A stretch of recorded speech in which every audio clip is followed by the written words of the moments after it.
지금 진짜로 이상한 게 뭔 것 같아? 아버지, 계획이 뭐예요?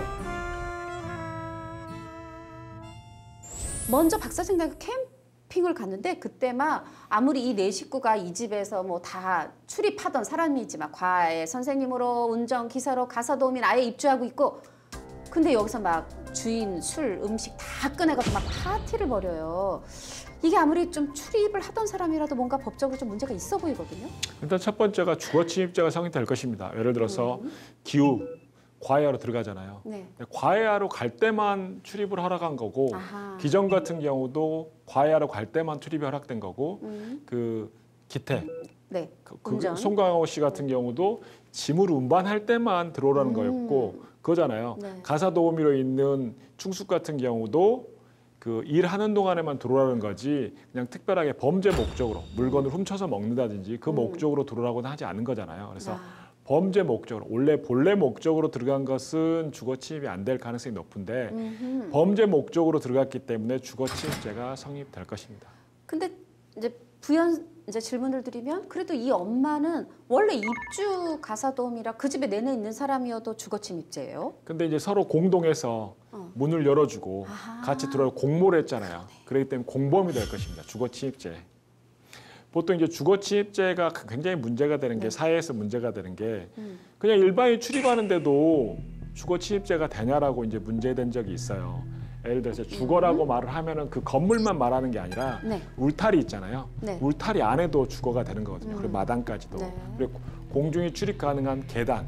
공동주택에 대부분이 거주하는데 아파트라든지 빌라라든지 거기에 공용주택 계단도 주거가 됩니다. 그래서 범죄 목적으로 들어가면 주거 침입죄가 됩니다.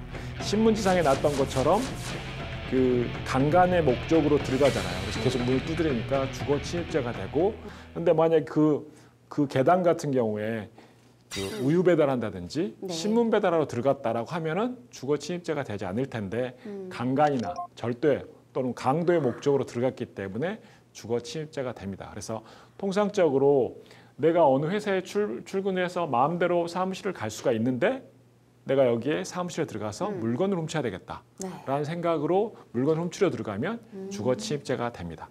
자, 그럼 또 요 질문 한번 해볼게요. 이 박 사장네가 캠핑 갔을 때 이 집에 들어온 게 기택내 식구들만이 아니죠. 아까 쫓겨났던 우리 문광 씨, 이정은 씨가 폭우를 뚫고 찾아와요. 근데 여기서 알게 되죠. 이 네 식구가 가족이었어? 그러면서 영상으로 찍어요. 그리고 무릎 꿇리고 손 들게 하고 막 이거 사모님한테 보낼 거야 막 이러고 협박을 해요. 근데 어떻게 보면 이정은 씨 좀 없는 얘기 하는 거 아니거든요. 근데 그래도 뭔가 막 벌 세우고 너 이거 사모님한테 보내 막 이러니까 약간 협박으로도 보이고 좀 헷갈리는데 이거 범죄가 될까요? 이게 범죄가 될 수 있습니다. 강요죄라고 들어보셨을지 모르는데 강요죄가 될 수도 있습니다. 강요죄는 이제 폭행 협박을 통해서 권리 행사를 다른 사람의 권리 행사를 방해하거나 의무 없는 일을 하게 하면 강요죄가 성립되는데 지금 같은 경우 우리가 흔히 접하는 경우는 군대 가면은 상사가 부하들한테 얼차례를 시키잖아요. 이런 게 보통 강요죄의 일종입니다.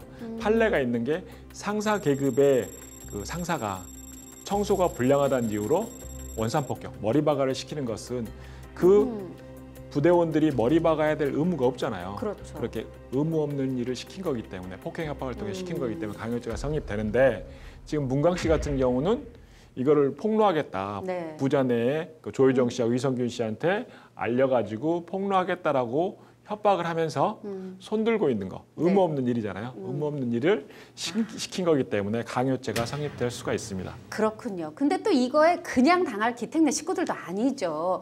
뭔가 이렇게 지하 계단에서 우리 문광 씨가 올라오는데 그때 이미 이 조여정, 영교, 이 사모님, 뭐 이 박 사장 식구들이 다 캠핑 갔다가 폭우 때문에 집에 돌아온 뒤란 말이에요. 숨겨야 되니까. 왜냐하면 자기의 비밀을 알고 있는 사람이니까 발로 뻥 찼는데 계단을 떼구르르 굴러서 떨어져요. 그때 당장 사망한 건 아니지만 제가 보기에는 뭐 결국 이것에 의해서 뭐 뇌출혈이든 뭐 뇌진탕이든 사망한 것 같은데 우리 이 힘이 얼마나 장사입니까? 포환 던지기 선수 출신의 우리 충숙 씨, 장혜진 씨한테 어떤 죄가 좀 이렇게 법이 어떤 죄를 물을까요? 상해치사죄 아니면 살인죄가 성립될 것 같아요. 그러니까 이제 상해 고의로 발로 찼다라고 하면은 상해치사죄, 그래서 사망했기 때문에. 근데 이제 살인, 왜 발로 차면 그 문광 씨가 사망할지도 모른다는 미필적 고의가 인정된다고 하면 살인죄가 성립될 수가 있습니다. 그래서 그 충숙의 고의에 따라서 상해치사죄 아니면 살인죄가 성립될 수 있을 것 같습니다. 그렇군요. 그러면 이건요. 이 송광호 씨가 이 기택이 뭐 수목장이라면서 자기는 좋은 뜻으로 이 방금 어떻게 됐든 사망한 상해치사죄든 살인죄든에 의해서 사망한 이 문광을 정원에다가 묻어줘요. 묻어주니까 좋은 일 하는 것 같기도 하고 뭔가 이렇게 사회 사건 뉴스 속에서 보면 안매장하는 것 같기도 하고 헷갈린데 법은 어떻게 판단할까요? 이런 건 이제 사체유기죄가 성립될 수 있습니다. 사체유기죄. 특히 이제 그 송광호 씨는 이제 수목장이야라고 하면서 이제 좋게 말을 하잖아요. 근데 네. 매장을 하려고 하면은 사회적, 종교적인 절차에 따라서 화장을 하거나 매장을 해야지만이 장례적 절차를 거쳐야지만이 장례적 절차. 이거는 이제 사체유기가 안 되는데 그냥 안 매장한 거잖아요. 그리고 포장만 수목장이라고 말한 거기 때문에 사체유기죄가 성립될 수 있습니다.